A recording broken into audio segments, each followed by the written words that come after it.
Good evening and welcome to another episode of Unscripted and Unchained RPG Review. I am DM Bluddworth, and as you can see by the graphics, this is going to be an unscripted and unchained first look at Encounter Critical 3 by Venger Satanis. So, it's going to be episode 1, so I don't know how many episodes this might turn out to be. This is my very first time taking a look at the PDF, even though I've had it for a little while. Venger just recently reached out to me on Twitter, was like, "Hey, are you going to get around to giving this game a look at?" And I certainly will be doing that as we speak right now. So I looked at the write up of it on Drive Through RPG, and it's a $10 PDF. It's 70 pages, so it's actually quite extensive. It's quite long, and let's jump right into it. It's a it's a fantasy science fiction. I'm sure it's going to be kind of gonzo. Now I know Venger had purchased this IP probably a while ago, and then um, only just worked it to I guess match with Chalt his world setting. So again, let's take our first deep dive into this. So I am here. All right, so here we go. Um, I think there's a new rule with YouTube, so I will just, you can read the back of his shirt. A banana and effing boss. Okay. I don't know what this says. That's definitely a 3. I don't know how that's encounter critical, but I'm not quite sure.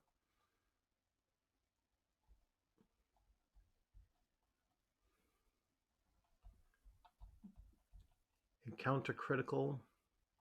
So Encounter Critical 3 was created by Venger Satanis. Encounter Critical was originally created by S. John Ross. Transfer ownership happened a couple of years ago. All right, so I got that pretty much from memory correct. It is meant to be a humorous parody, spoof, and satire on conventional role playing games, as well as various franchises in the known universe. So it is a satire.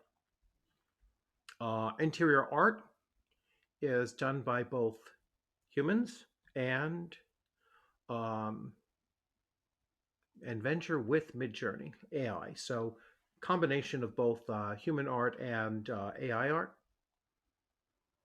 I'm not going to get into the whole controversy with AI art or versus human art or whatever. Um, you know, sometimes sometimes it works, and sometimes it's great to be able to find people that can get the work done for you, at the time as well. Are these hyperlinked? Let's see how stuff works. Let me go back. If, like I said, this is the very first time. Let's see, the Reaver class is Reaver. All right, so it has a hyperlinked table of contents. Really like that.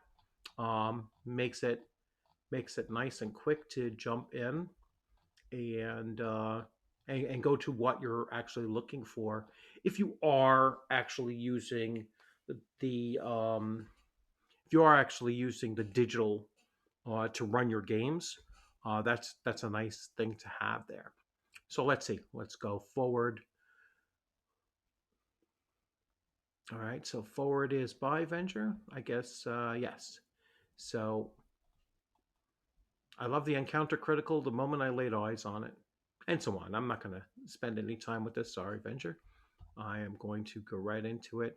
I just love the art style that he has for Chalt and his Gonzo, very vibrant, very, and at the same time kind of dark and gritty. So really cool stuff.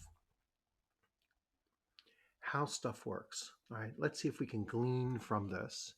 So it is looks like a D20 system. Generally speaking, a 15 or better is sufficient to complete a task as intended. All right, so pretty high number there. Um, if the 15 is your base target number. I guess there'll be modifiers and such. A roll of 1 on a d20 is always a critical failure. Sometimes bad things happen, and a 20 is a critical success.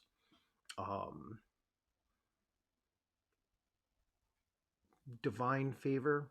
Countercritical uses a meta currency called Divine Favor to incentivize role playing. What does Divine Favor attempt to emulate? When the gods notice mortals, it's usually for a good reason. The humanoid has done something few others ever achieve, winning the gods over, charming them, and making them feel invested in the outcome. What does Divine Favor do? Spending a point allows you to re-roll any die, not just the d20s, so it's kind of like advantage. But you can wait to see how the first roll turns out before deciding on whether to spend that point or not. Characters can accumulate, I'm skipping a little bit. Characters can accumulate as many points of Divine Favor as they wish. If a PC has 3 points of Divine Favor, he can choose to keep spending them to re-roll a single action until he's satisfied with the results. Divine Favor can be traded to another or spent on behalf of someone else if they come up with a plausible reason and role play it out. Don't just say, oh, you're about to fall off the rope bridge over the chasm. Here's a point of Divine Favor. Good luck, boss. All right. Instead, say something like, I tell Sir Galalot, there's a branch growing out of the cliffside not too far from him. Galalot, maybe you could jump and grab it before falling. I'm giving you Divine Favor to help you make it. All right. All right. So yeah, just role playing. So it's going to encourage role playing, which is always a great thing to have a mechanic that actually encourages role play or rewards role play. So combat. Let's see. Compare what you're rolling to the target's armor class. If you meet or exceed the target's AC, you hit. Reavers get to add their level to their roll, but they're the only class that gets an attack bonus. Yes, he does prefer a very simple system that you see in Crimson Dragon Slayer 2d20 d20. I'm sorry, and some of his other systems as well. You see it throughout the Chalt series of 3 hardbacks as well. Let's see, critical hits and misses. We kind of know that. Saving throws.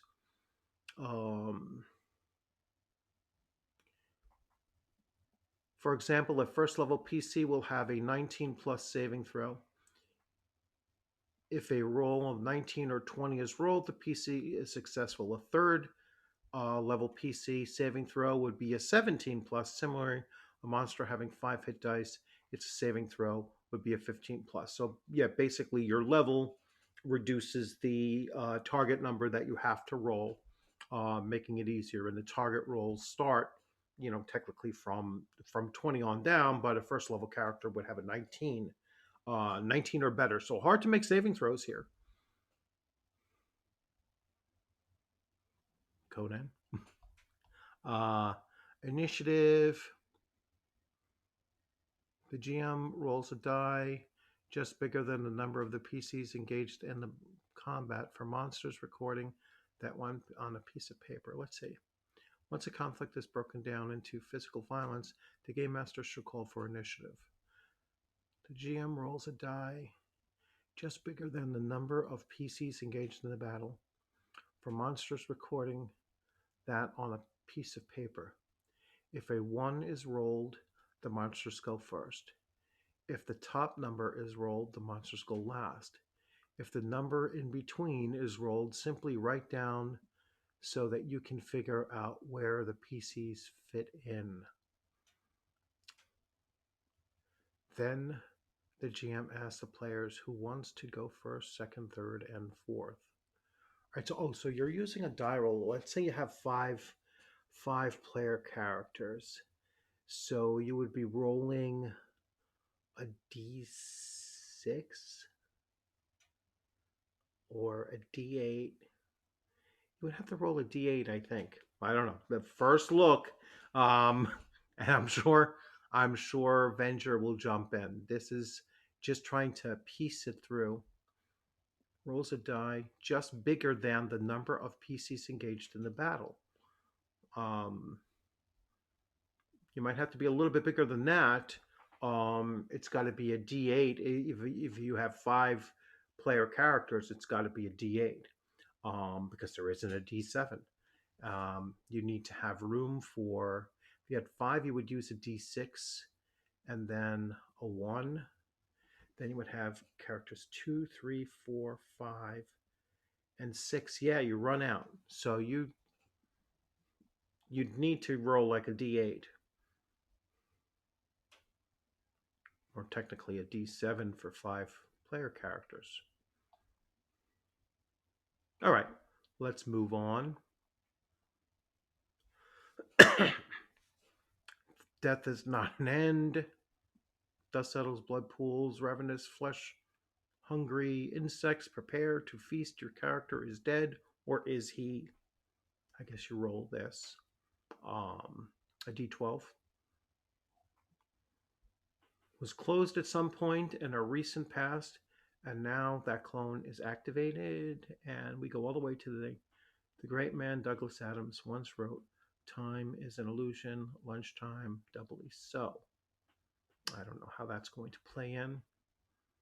At some point that these are, apparently he picked up a small colorful stone trinket, a bauble some kind a time ago, and it was good for a one-time revivification. All right, so these are just possibilities of, in case you're not dead. Reactions from hatred to friendly. Morale from immediately running away to fight to the death. Character creation. Refugees from Vanth. Chalt. All right, so different settings I guess you can have. Like I said, this is just a a very quick run through. So we have Reavers. They can subdue, defend, slaughter. Law of attraction at the beginning of each new level, starting with level 2nd. The Reaver gets his level out of 6 chance to attract a cherished companion who's up for anything and will never betray the Reaver. Okay. Wow, that's really cool. That's definitely a cool image. Warlock. And a lot of times they use blood magic in his games. These ones use glyphs. He uses a doxy and a rake.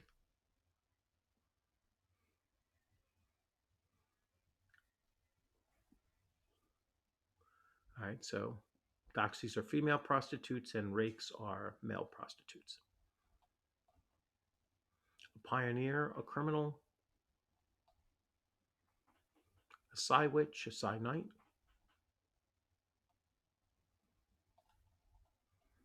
Races, a Banana Man. Full-size humans that are actual bananas. With successful skill check, Banana Men can make any humanoid within melee range slip and fall down running. Definitely some bizarre stuff you will only find in Venger Satanis' stuff. That's awesome. Cyclops, Time Warden. I'm skimming through. I will spend more time actually breaking this down. All right, Ape Man. Yeah, he has no fear. He has no fear doing stuff. Pretty cool. What is that? Serial Spooks.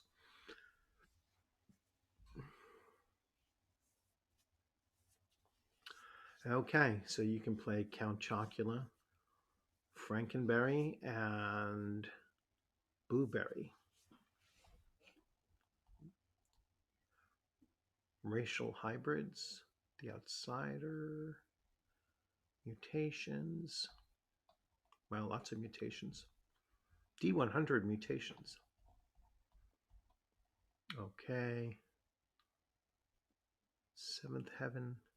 Getting a player up to 7th level is quite the milestone.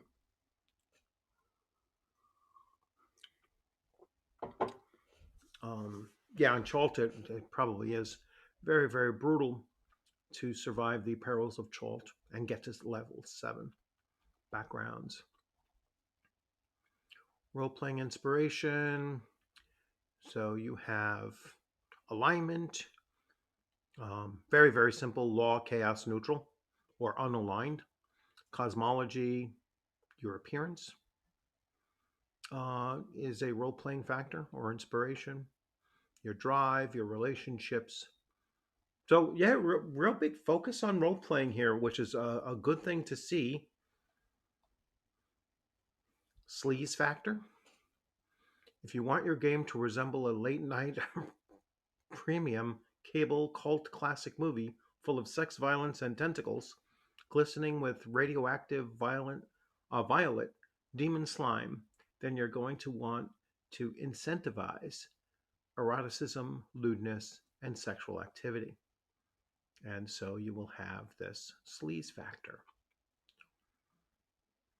Bonus 5 hit points that can go above and beyond your usual maximum, plus 5 to all saving throws, and plus 5 to all skill checks. So yeah, the sleazier, the better. And as you can see, factor 5 is everything goes up by 5. Magic. Rituals deals with the devil. Thousands of documentaries.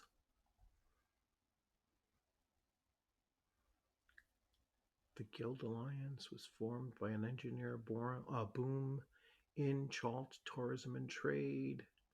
Alpha Blue is one of his earliest games, if not his first game, that you can connect up to Chalt.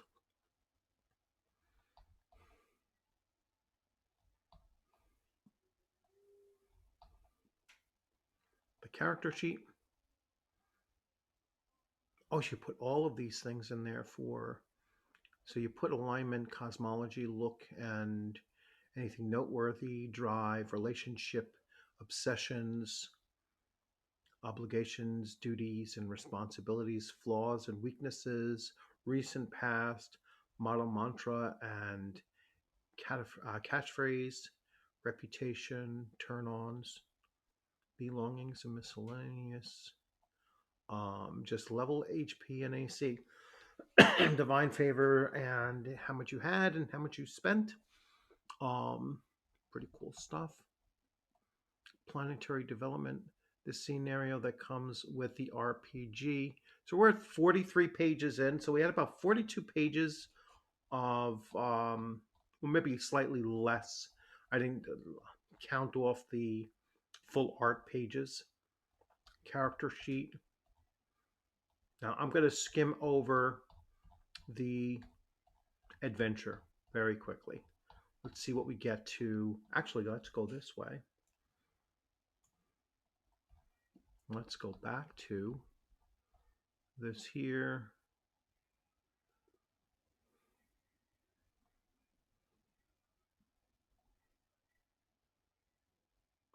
Let's see if we get to... Wow, it finishes up.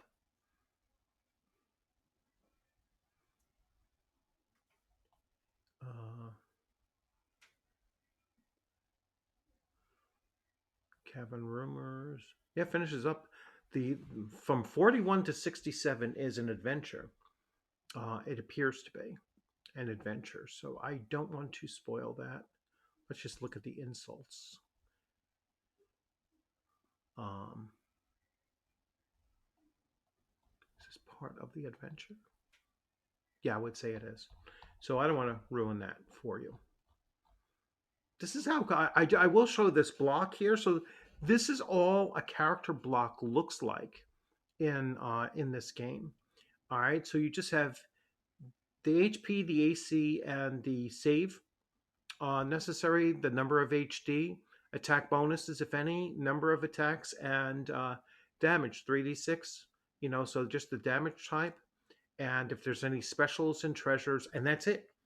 This little box right here is all that is a character um, a character block. So very, very simple system. So here's the Chalt books I was talking about. If you do not have these, he always puts these up for sale. I know it's on a Kickstarter right now where you can back his latest Kickstarter and you can combine it up with one of these books, and it comes out where the books are, $30 or $40 plus, the $10 of the Kickstarter or whatever. And he bundles these things up quite often. I don't know how many of the original Chalts he has left, but these things sold, and they're really, really they're really incredible to look at. I will actually grab them so that you can see them. And I apologize for my back, but these are, so here's the original Chalt, and you can see here, I mean, just the quality of these books are amazing. The text and the formatting is actually very easy to read and follow. He loves all kinds of charts and everything like that, and tables, lots and lots of tables, but hardcover book, very solidly done. And so this is the first Chalt. You can see this. The second is Fuchsia Malaise. All right, so another, very large volume here. This runs through, roughly, let's say 165 pages. There's the appendix, which goes from 87 to end, I guess. And then the largest of the three is actually Chartreuse Shadows, which was the last in the trilogy. And this one here is actually huge. So 353 pages for this last volume, and then his various splat books. So and other items. So he currently has a Kickstarter. I just remembered. It's advanced Game Master like a fucking boss. I can curse at this point of the video. So again, he puts out really cool stuff and really weird stuff, as you could see just reading through it. But I always have a great laugh at some of the things that he does put in there, because it's, a lot of times it's tongue in cheek, and it's it's always good nature. It's never, bad natured fun, and just awesome stuff. So I am really looking forward to going through this. If a hard copy of this, I went to the wrong screen.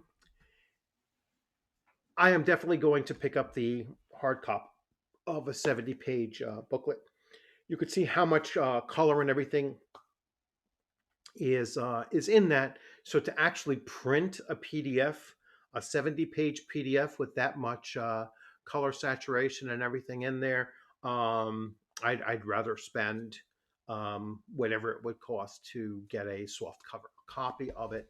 So hopefully that comes down the pike a little bit later, and or we have that option during a Kickstarter, at some point, in the future. But yeah, if there's a print on demand for that, Venger, get a print on demand for Encounter Critical 3, and I will certainly pick that up and add it to my collection of your stuff. So I hope you like this video. I will spend more time actually going through this system and and picking it through And maybe sometime I'll have Venger on. I'll put the invitation out to him if he ever wants to come in and talk specifically about whatever his current project is, or talk about just his the last few years of his creation. That would be awesome. And so that's an open invitation for him to reach out to me and tell me when he's available, that we can get together, and I'll do a interview and we'll talk about his other stuff. All right, thanks for joining. I hope you like this. Thumbs up as always if you enjoyed it. Any questions or comments, leave them in the comments section. If you hadn't subscribed, please consider subscribing. And I look forward to seeing you on the gaming screen sometime soon. Maybe I'll try to bust out a session of Chalt and one of his, whether it be Crimson Dragon Slayer or something at a game convention, and see how that goes over. Yeah, it would certainly be a lot of fun and interesting. Probably do that as not a scheduled game, but if there's an empty table and say, hey, I'm willing to throw together something real fast, and then sit down and bust out Chalt. So, as always, thanks for joining. Have a great evening. Take care.